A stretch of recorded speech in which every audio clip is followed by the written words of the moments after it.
There we go. Okay, we're recording. Welcome to Arise and Shine with Jeanette and Sandy. Yay! All right, we're here to talk about winners and losers. In Yep. real time, when you guys see this, it'll be right after the election. So we'll find out who won, Election who 2020. Yep, who won and who lost. And you know what? There's always winners and losers. So we're going to talk about a couple from the Bible. Fitting. Yes, yes, and some ladies in the Bible, some winners and losers. I'll go first, right? Okay. Yeah. Yeah. So I'm going to start with the winner. Who's your winner? Winner, winner, chicken dinner. It is the Queen of Sheba. Ding, ding, ding, ding. So I'm going to start with a little background of her. What makes her interesting is she's a female monarchy. Now, unfortunately, there's no written history on her. There's lore and there's tales, kind of like mythology on her, but there's nothing really written. However, I'm going to end with something Jesus says about her, which tells us that she was a for real person. She was a for real person. But where's she mentioned? Okay, so the reading is coming out of 1 Kings 10 through 13, and then also 2 Chronicles 9 through 12. And then also where Jesus said Matthew 12:42, and then Luke 11:31, which is basically verbatim, saying the same thing about her. And those are red letters. So that's what Jesus said about her. So first thing, she's monarchy.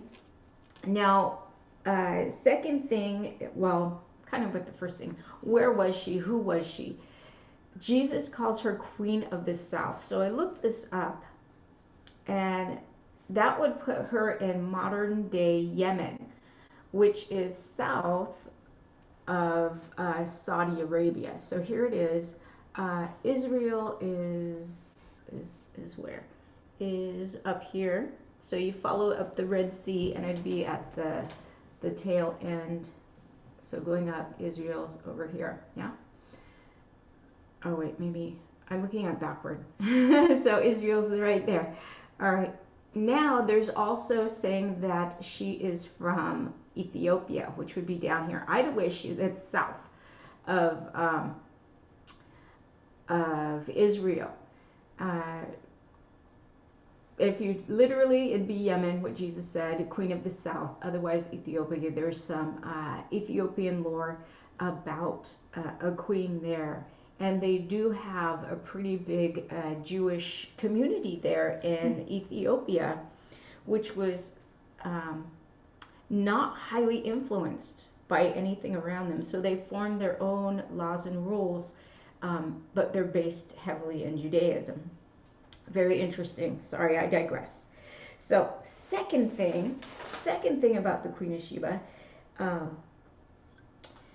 is in both Kings and Chronicles, she came to visit Solomon to see for herself if he was for real. She's heard about his wisdom. She's heard the stories, and she's like, is this guy for real? And think about it. If he's that powerful, he might want to take over her area, right? So as a good monarchy, you want to do friendly business. So if you're dealing with the smart king, you got to be smart yourself. And so she came up with this big caravan, which makes us think Ethiopia is really far, because then if she's not going by sea, because it said camel's caravan, so she'd have to go up through the Sudan, through Egypt, and then over, kind of how the Israelites left Egypt to go there. Or Yemen, she would have come straight up through Saudi Arabia. And either way, a long journey. They said something like 2,000 miles or something like that, 2,000 or 3,000 miles. And he was rich, and she was rich, obviously, right? Like you said, yeah. He could have wanted to take over her. He could have. Because you told me, how much money did he have in today's time? In today's time, in 1 year, Solomon brought in $1 billion. $1 billion. All All right, he was like crazy rich. In today's money. Crazy rich. Yes. But she was well off too, and she was a smart lady. Yeah. So we can really appreciate her that way, and that she wanted the best interest for her country, just like Solomon did. But she didn't have the God background. She didn't have the relationship.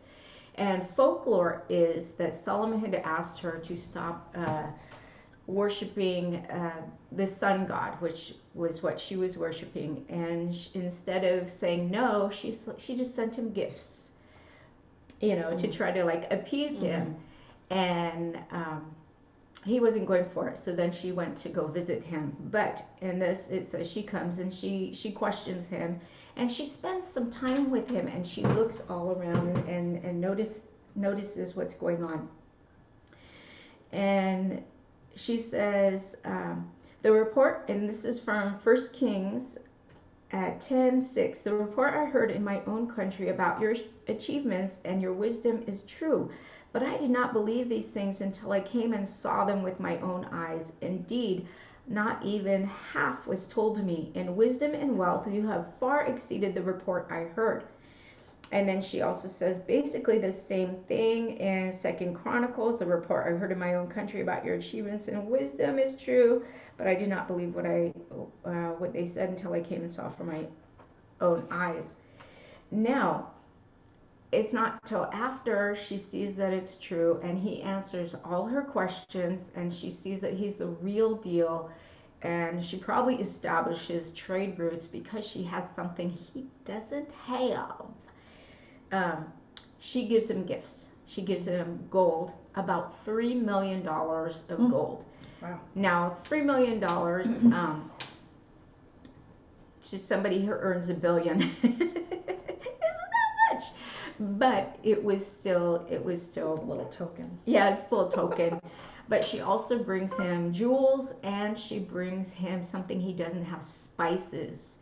So she's establishing this trade route. Because imagine if you have a wonderful meal, but if you sprinkle the spice on or you do this rub, wow, your food's amazing, right? And that not only will go for your community, but then if you do the business right, bam, you can spread that out to areas that maybe haven't had these flavors, and you could really go far. So he maybe wanted to take that into the Mediterranean area, and maybe even where Rome was and things like that, depending how far he branched out. Let's see, but I digress. So the spices are really valuable, and once he answers her, she gives him these gifts. But here's where she's the winner. Solomon gives her whatever she wants, but what she got is even better, and that's the gift of relationship with God. She says in verse 9, "Praise be to the Lord your God, who has delighted in you and placed you on the throne of Israel. Because of the Lord's eternal love for Israel, he has made you king to maintain justice and righteousness." And she says the same thing in 2 Chronicles. Praise be to the Lord your God, who has delighted in you and placed you on the throne as king to rule for the Lord your God. Because of the love of your God for Israel and his desire to uphold them forever, he has made you king over them to maintain justice and righteousness. So she really understands this relationship with God. She was a brilliant woman, and she got this, and I believe she took back with her the worship of the Judeo God, of God. Yeah? And so,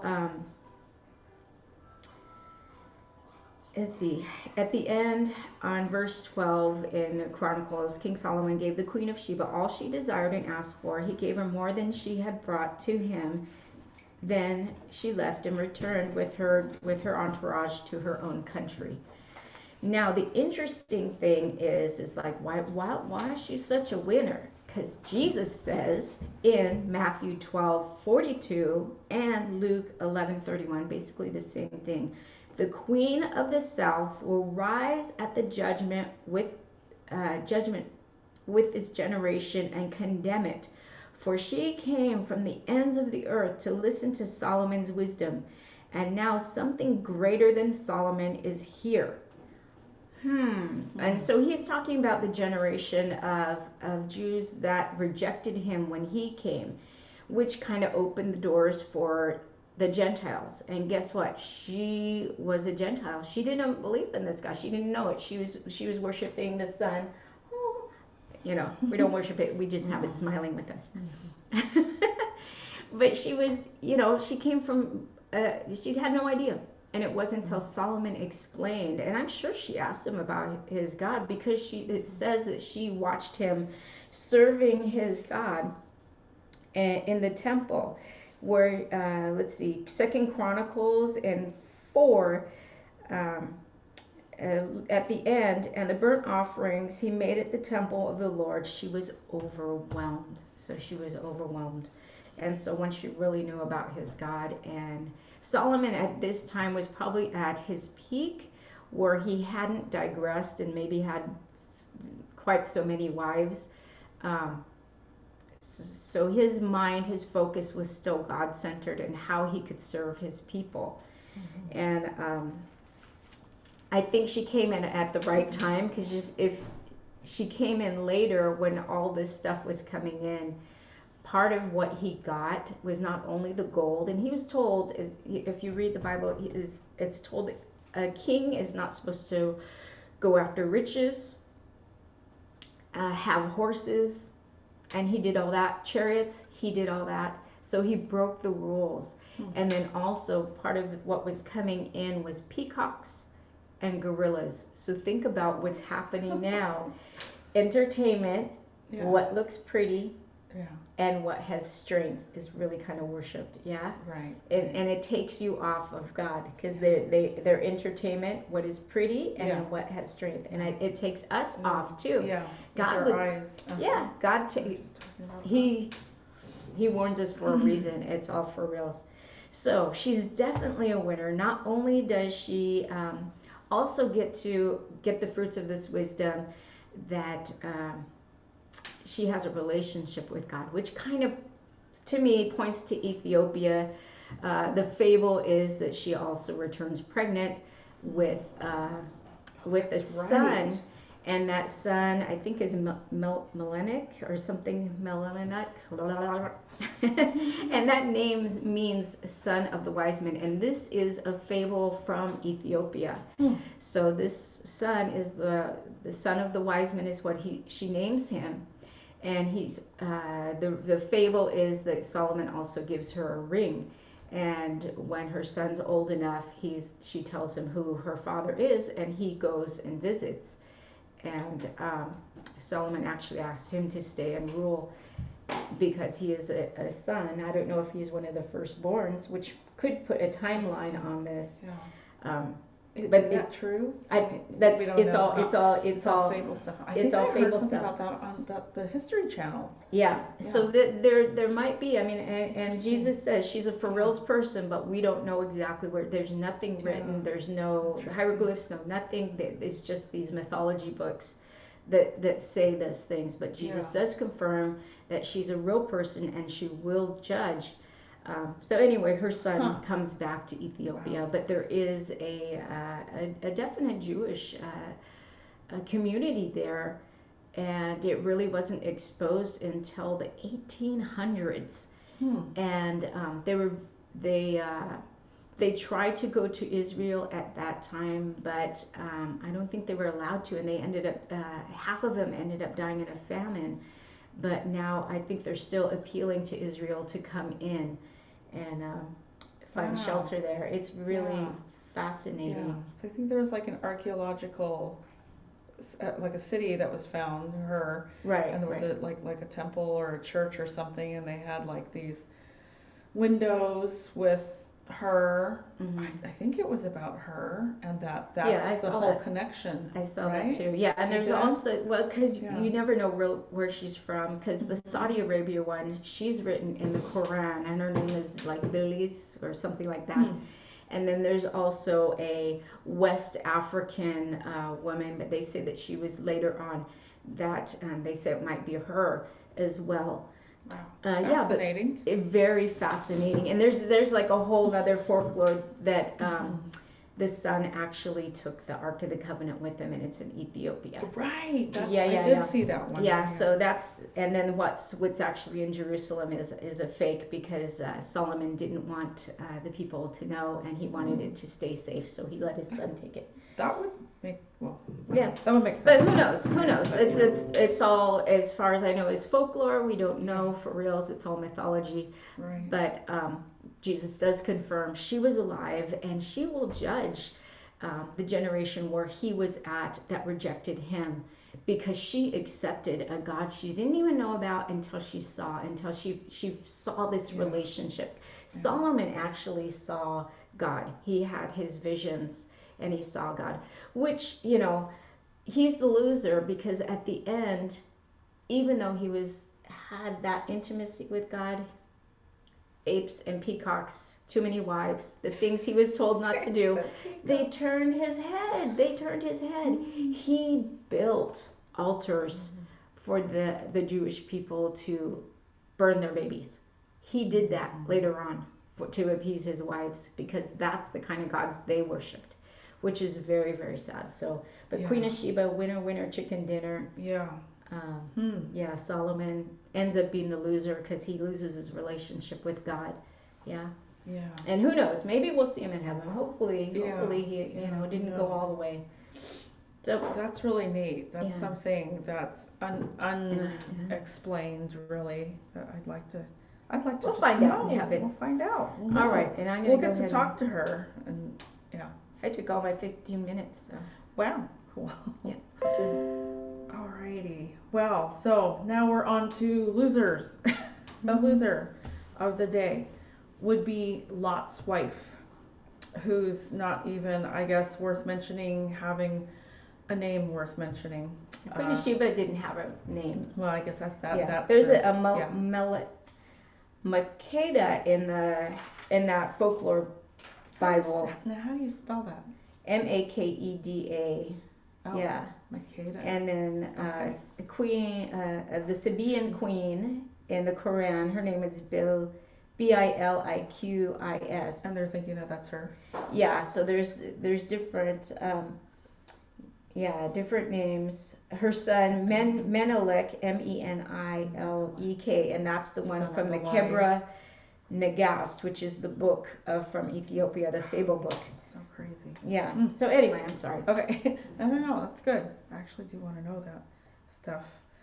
Okay. Well, so we're going to come on over to Genesis chapter 18. I kind of have to explain a little bit of the story of a little bit of the background of what's going on at this time. So this is the time I'm going to go all the way back, because the Lord appeared to Abraham by the terebinth trees of Mamre, as he was sitting in the tent door in the heat of the day. So he lifted his eyes and looked, and behold, 3 men were standing by him, and when he saw them, he ran from the tent door to meet them and bowed himself to the ground. So we're talking about the Lord and angels right now visiting Abraham. So this is also the time where Sarah is promised a son. That's what this conversation was, but just so you know who was there. And then after this, the men rose after they, told Sarah and she laughed and everything. Remember, we went over that in the beginning of our studies about Sarah. She laughed, and then the men rose from there and looked toward Sodom, and Abraham went with them to send them on the way. The Lord said, "Shall I hide from Abraham what I'm doing?" And we're talking about the destruction of Sodom and Gomorrah eventually. And since Abraham shall surely become a great and mighty nation, and all the nations of the earth shall be blessed in him. For I have known him in order that he may command his children and his household after him, that they keep the way of the Lord to do righteousness and justice, that the Lord may bring to Abraham what he has spoken to him. So this is the reason, because the Lord is looking to see that they are, that his way is being kept to do righteousness and justice. And the Lord said, because the outcry against Sodom and Gomorrah is great, and because their sin is very grave. So we have Sodom and Gomorrah already being not good. Yeah, singled out. You don't want to be singled out by God. Yes. For bad stuff. Yeah. And so not good that he says, I will go down now and see whether they have done altogether according to the outcry against it that has come to me. And if not, I will know. So then the men turn away from there and they went toward Sodom, the men being the angels. But Abraham still stood there before the Lord. So now Abraham and the Lord start conversing. And this is the part where he and Abraham talk about, suppose there were 50 righteous within the city, would you also destroy it and not spare it for the 50 righteous that were in it?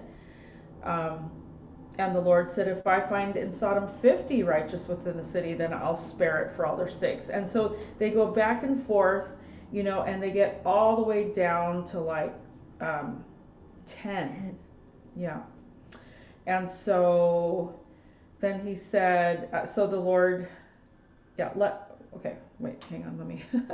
Anyway, so basically he couldn't even find 10 righteous men in Sodom and Gomorrah. So now we go to 19. Now the two angels came to Sodom in the evening, and Lot was sitting at the gate of Sodom. When Lot saw them, he rose to meet them and bowed himself with his face toward the ground. So now, enters Lot, who was Abraham's nephew, okay? And Jeanette and I were talking before we turned the tape, the recording on, that Lot made a series of you can see if you read the story, he just made a series of bad decisions. He chose the place when it was time to pick where his tent was going to be pitched. He picked the most, green tent. I think I read somewhere that he picked because it was near the water, so it was easy, and again, maybe looked beautiful with his eyes. But I guess the moral of that right there is just because things look easy and, don't always take the easy route because it doesn't mean it's the best route. So, and this is what has seemed to have plagued Lot. He always picked easy. He always picked what looked good, possibly. And it wasn't necessarily the best thing because obviously the people here were just sinners and it was just kind of crazy. So anyway, and we also know that this city in particular was filled, the sin that was, we are talking that the men of the city literally wanted to have sex with these angels who looked like men. And so they literally had to hide them, right? Right. So right, it was despicable. It was despicable. Yeah. And to think this is in the Bible, in like way back in the beginning, this is Genesis, and this is going on. So there was a part I wanted to find here. I'm sorry. So basically, it was so heinous to God that the angels said to him, basically, have you anyone else here? So, okay, let's take it from 12. Then the men said to Lot, have you anyone else here, son-in-law, your sons, your daughters, whomever you have in the city? Take them out of this place, for we will destroy this place, because the outcry against them has grown great before the face of the Lord, and the Lord has sent us to destroy it. And I don't want to say this, but it seems like a lot, if we bring this to today, we're kind of like right here where Sodom and Gomorrah is. Mm-hmm. Evil has just proliferated. Things have become more and more wicked. You have righteous men. So Lot was a righteous man, but he compromised. He made easy decisions.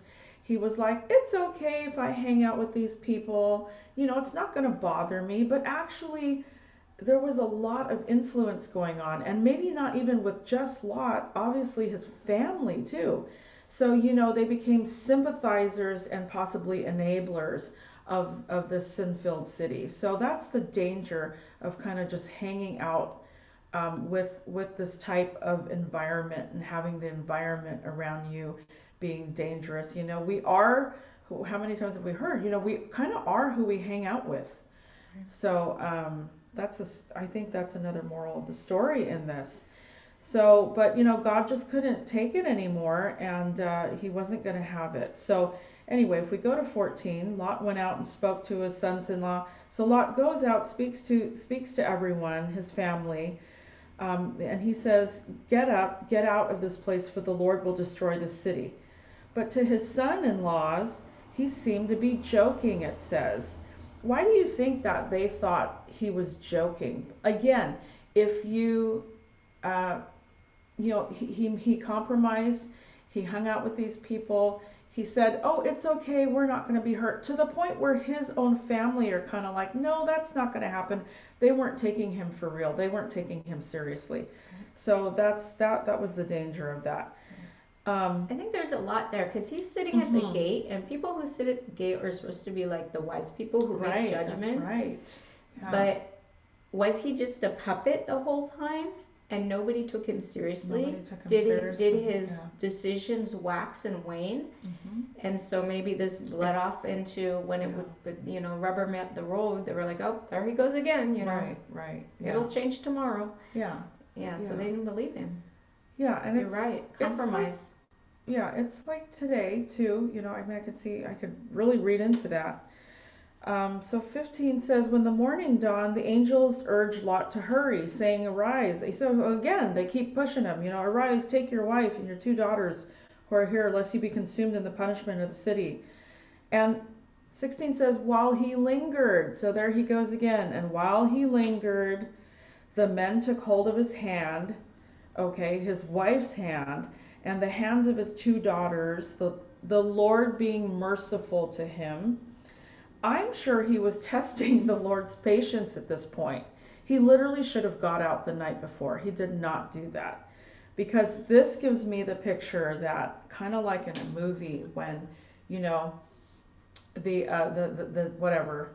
man and the woman, what was that? I think not Desperado, the one with Selma Hayek, and maybe it was Brad Pitt. And they're like hurrying up out of the city or out of that building, and they're like only 5 steps out of the building, and the building blows up, and you see them walking, barely making it out of there. But any movie has done that, where they're barely making out of it somewhere, and the whole thing blows up. So that's the picture that I get in my head about this, that it was that close. But the Lord was merciful to him. So it came to pass, when they brought them outside, that he said, "Escape for your life. Do not look behind you, nor stay anywhere in the plain. Escape to the mountains, lest you be destroyed." So these angels still had to, after this, keep pushing them. Then Lot said to them, "Please, no, my lords. Indeed, now your servant has found favor in your sight, and you have increased your mercy, which you have shown me by saving my life. But I cannot escape to the mountains, lest some evil overtake me and I die." So there goes Lot again. And I never noticed this before, the compromising, can I just do this little thing? "See now, the city's near enough to flee to, and it is a little one. Please let me escape there. Is it not a little one? And my soul shall live." It reminds me of Dathan in the 10 Commandments. He was always kind of like, "But look," So instead of just doing what the Lord says. And he said to him, "See, I have favored you concerning this thing also, in that I will not overthrow the city for which you have spoken. Hurry, escape there, for I cannot do anything until you arrive there." So the Lord was so merciful that, he kind of like commanded his angels to not do anything until Lot's completely out of the way, and then they can destroy it. However, not so for his wife. So let's jump to 26 then. But his wife looked back behind him, and she became a pillar of salt. I think that sticks in everyone's minds, because it's stuck in my mind all these years, that she became a pillar of salt. And it was pretty horrific, but it's really the story that surrounds this that is important also. So the Bible is not clear about why she became a pillar of salt. Why salt? Could have been anything else. Some of the old Jewish texts actually say a pillar of salt because it was customary back then. And then I guess the angels, it's the Jewish texts say, so we don't really know, but that's what the Jewish texts say, that the angels actually asked for salt from her, and it was not customarily good, or it was suspicious, or to offer salt from your own house. And I don't know why that is. But so she actually was going around other people's houses at the time asking for salt because she didn't want the bad luck of taking salt from her own house. Something like that. So don't quote me, but it was something like that. So I think that she probably pissed them off. And that's why she got turned into a pillar of salt. So that's what the Jewish texts say. That was one reason. Now, why did she look back? That's the other thing. It's not very clear here because it just says, but his wife looked back behind him. A wife we could look at it many ways. A wife is an extension of her husband. Lot was already, looking back and lingering and trying to bargain right up to the end with the angels and God. And she was just an extension that, like the icing on the cake that just probably threw them over the edge and just said, look, forget it. Lord, we have to save him. Do we have to save her? I don't know. But looking back also, could she have been looking back on, I know I was saying like past sins to you, but we don't know if it was past sins or just, how about looking back at a past life? How about looking back on sin? Like, oh man, I know that was a horrible place, but I really liked my house there. It was just so cute. Right. Yeah. And so that really made the Lord mad. It was like a looking back, like, I don't believe that you could bring me into something even better, God, because you had righteous with the unrighteous. Yep. Oh, wow, I did go over 15. I can't believe it. I was just telling Jeanette, I can't get much from, but we always do. Back. Wow. But so there's a lot to think about there on why she looked back, and then you can answer more in your questions. But anyway, so that was that. She's the loser because she didn't get to experience going on and seeing her family legacy, which really wasn't great. Actually, she might have made it. She might have made it better. But she might have made it better had she had the faith to not look back. I think that's the whole. Could have changed it. Yeah, because real quick, so the dad, Lot, and the two daughters make it. And then the two daughters basically, they're kind of like evil because they now plot, get him drunk, lie with him or sleep with him, both get in succession, both get pregnant, and what comes out of this is the Moabites and the Ammonites from these two women. Mm-hmm. So anyway, and it's interesting because Lot ends up leaving. Here's this town that he's like, oh, I'll be here. He ends up going into the hill country where the angels told him to go to in the first place. Mm-hmm. And that's when he separates his daughters. Further. But instead of finding them husbands, he doesn't do anything. And so they're left to their own devices of, okay, well, how do we make this happen? Oh, let's have sex with dad. It's like, come on now. Come on now, that's just not right. Exactly. So, okay. Definite loser. So, definite loser. Loser. Remember that. Oh, yeah. Yeah. Loser. Oh, wait, no. Which way does it show? I think this way. Because it's backwards to me. I don't know, it might be forwards. Yeah. So, okay. That's on our winners and losers, and we do not still yet know who will be president either. Yeah. So but by the time we see you, we'll know. Mm-hmm. And well, hopefully we'll know.